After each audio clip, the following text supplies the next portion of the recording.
Teaching pronunciation seems really tough and not necessary. As long as you can communicate, who cares if you pronounce like a native speaker or not? Then, why so much care about pronunciation? We make this question because people think that pronunciation refers just to an accurate verbalization of the phonemes, when they are wrong. Before showing you how to teach pronunciation, we need to understand some basic concepts that are related to it. But do not get crazy about the technical terms that we are going to explain in the video.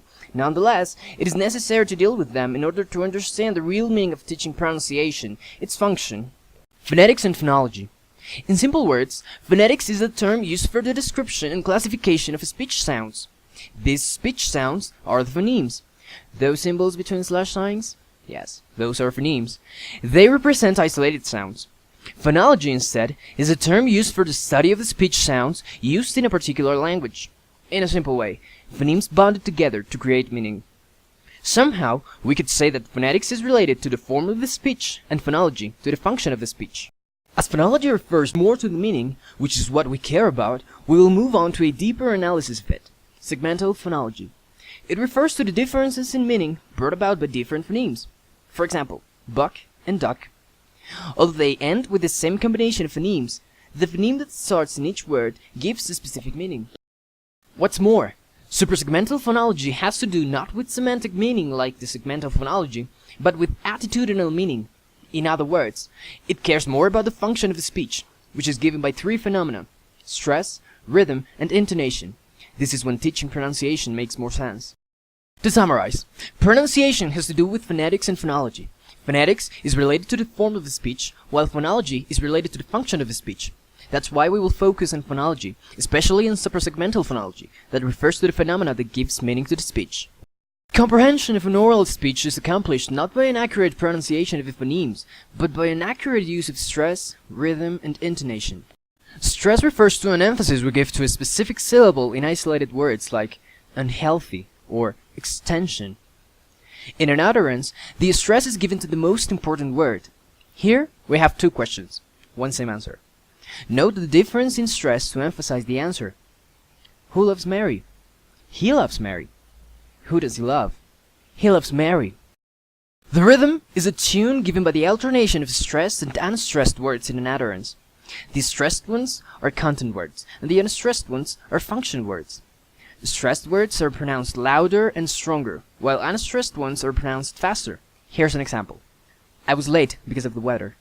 Without the function words, I can still get the idea. Intonation refers to the ups and downs we make with the pitch of our voice in order to give a certain meaning. For example, we have this sentence. That's my drink, isn't it? By raising my pitch, I show that I doubt if it was really mine. But if I say, that's my drink, isn't it? I know it is mine. I want you to confirm it. In a nutshell, stress, rhythm, and intonation are essential to give the meaning we want to a sentence. Here's an example. If I say, when we went to the beach, I felt great. I want to say that it didn't feel great. I'm being sarcastic. But if I say, when we went to the beach, I felt great, I want to say that I felt excellent. Taking into account all the previous information about pronunciation, we can now talk about some key principles mentioned by Noonan that we can apply to our classes. Begin with comprehension before production. As we are Spanish speakers and we do not have some of the sounds present in English, we should first hear some of those sounds so that we can then repeat them. Someone who has never heard a specific sound cannot copy it. Same happens to students. Set realistic goals. As we could see, we do not need to pronounce phonemes like a native speaker. Instead, we should make ourselves be understood by giving the correct meaning using stress, rhythm, and intonation accurately. Teach the connection between form and function. Sometimes we might have the same form, but with different functions if we change the stress, the rhythm, or the intonation. Some other times, the form might change. It is important to note that. In order to teach pronunciation, more than focusing on phonemes, we should focus on stress, rhythm, and intonation, as meaning is more important than a native speaker accent. To finish, we can say that these suprasegmental features are fundamental in order to teach pronunciation accurately, regarding that we communicate by expressing meanings, not accents. Communicative exercises such as role plays are excellent ways to make your students practice all these pronunciation features.